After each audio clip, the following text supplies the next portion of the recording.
বাংলাদেশের ঐতিহ্যবাহী জেলা বগুড়া। আমি এই গাবতলী থানায় প্রবেশ করে ওই লোকটাকে খুঁজছিলাম। আগস্টের 5 তারিখের আগে এখানে আসার কারণে যিনি আমাকে এই মাঠের ভেতর দিয়ে তাড়া দিয়েছিল। আমি প্রায় 1-1.5-2 কিলোমিটার শুধু দৌড়িয়েছি। আমি ওই ওসি সাহেবকে খুঁজছি, কি যেন নাম ওর, আবুল কালাম। উনি যে কোথায় আছে আমি বহু জায়গায় খোঁজ লাগিয়েছি, লোকটাকে পাচ্ছি না। মনে হয় কোন গর্তে যে লুকিয়েছে। আপনার যদি এত ক্ষমতা, উনি বলেছিল যদি হামজার সাহস থাকে তাহলে থানায় এসে আমার সাথে দেখা করুন।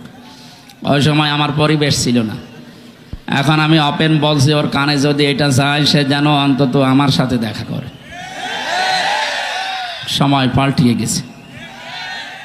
এটা জনাব তারেক জিয়া সাহেবের এলাকা নাকি? সম্মানিত ভাইরা, খুব সাবধানে। এখন কিন্তু চোখের পলক ফেললেও মিডিয়া ছড়িয়ে দিচ্ছে। কয়েকদিন আগে আপনাদের এই জেলার কৃতি সন্তান জনাব তারেক জিয়া ভাইয়ের সাথে আমি কথা বলেছিলাম হোয়াটসঅ্যাপে। ওনাকে জানিয়েছিলাম যে আপনার জন্মস্থান বগুড়া, ওখানে যাচ্ছি। দোয়া চেয়েছেন, আমিও দোয়া করছি আল্লাহ রাব্বুল আলামিন তাকে সহি সালামতে আমাদের এই দেশে যেন আবার ফিরিয়ে আনেন।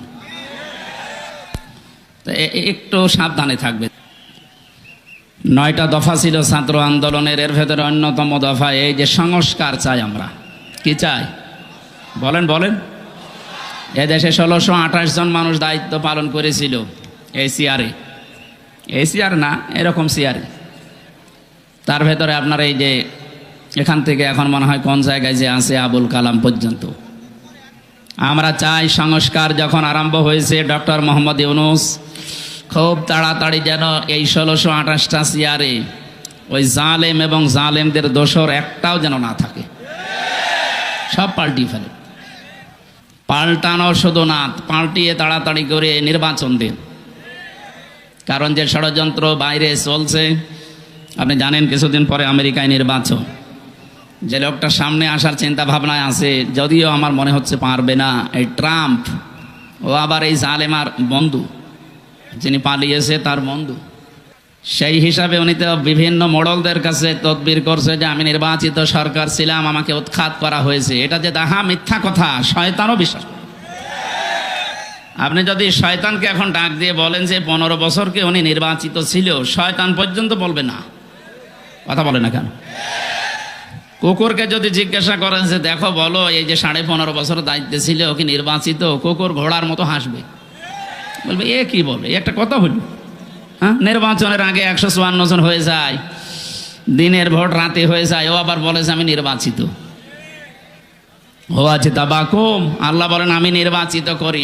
বগুড়াবাসী, নির্বাচিত করা হয় যে পদ্ধতির মাধ্যমে, ওই পদ্ধতির নাম কি? নির্বাচন। বলেন বলেন বলেন। নির্বাচনের মাধ্যমে নির্বাচিত করা হয়। আমাদেরকে আজকে এলাকায় যত মানুষ আছে কোরআনে কারিম শোনার জন্য আল্লাহ নিজে নির্বাচিত করেছেন। বহু মানুষ ছিল, সবাইকে আল্লাহ আসতে দেয়নি। আমি তো আশ্চর্য হচ্ছি, মাত্র ওই কয়েকজন মানুষে আপনি এত গ্যাঞ্জাম করেন কেন? এটা কোন বিভাগের ভেতরে? রাজশাহী। ও, আর একটু হলেই তো সমস্যা হয়ে যেত। এ বিভাগে জেলার পরেই তো যে জেলা শুরু, গাইবান্ধা, ওটা কোন বিভাগ? রংপুরে একটা নাম আছে, থাক, ওইটা বলার দরকার নেই। আপনাদের আচরণে যেন আবার ওইটা চলে না আসে। এই মাত্র কয়েক হাজার মানুষে এত গ্যাঞ্জাম করেন। বাংলাদেশের সবচাইতে বড় আলোচনা হয় পাবনা দারুল আমান ট্রাস্টে, এর চাইতে 20 গুণ মানুষ বেশি হয়, কোনো আওয়াজ পাওয়া যায় না। প্রায় 1.5 কিলোমিটার শুধু মানুষ বসে থাকে। আর আপনার এই কয়জন মানুষ এই আচরণ করেন, এটা রেকর্ড হচ্ছে। এই দেখেন কত ক্যামেরা। আপনি এখানে হাত তুলবেন তাও এটা তামাম দুনিয়ায় ছড়িয়ে যাবে। আর যা করছেন এটা বগুড়ার বদনাম হয়ে যাবে না? যারা দাঁড়িয়ে আছেন দাঁড়িয়ে থাকেন, বসে আছেন বসে থাকেন, যদি মনে বলে শুয়ে থাকবেন তো শুয়ে পড়েন, কিন্তু কথা বলবেন না। আমার রিকোয়েস্ট, আপনি হাত পা ধরে বলছি, আপনি কথা বলবেন না ভাই। কারণ কোরআন যারা শুনতে আসে তাদের কিছু দায়িত্ব আছে। আল্লাহ তাআলা বলেন ফাসতামিউ লাহু ওয়া আনসিতু। যখন কোরআনে কারিম আরম্ভ হবে শুনবা এবং চুপ থাকবা, দুইটাই ফরজ। কারণ এটা এখন সাধারণ অনুষ্ঠান না, এটা একটা ইবাদত। এটা কি ইবাদত? যেভাবে করা লাগে আপনি ওইভাবে করেন। লাআল্লাকুম তুরহামুন, আশা করা যায় আল্লাহর রহমত এখানে নাজিল হবে ইনশাআল্লাহ। এটা তো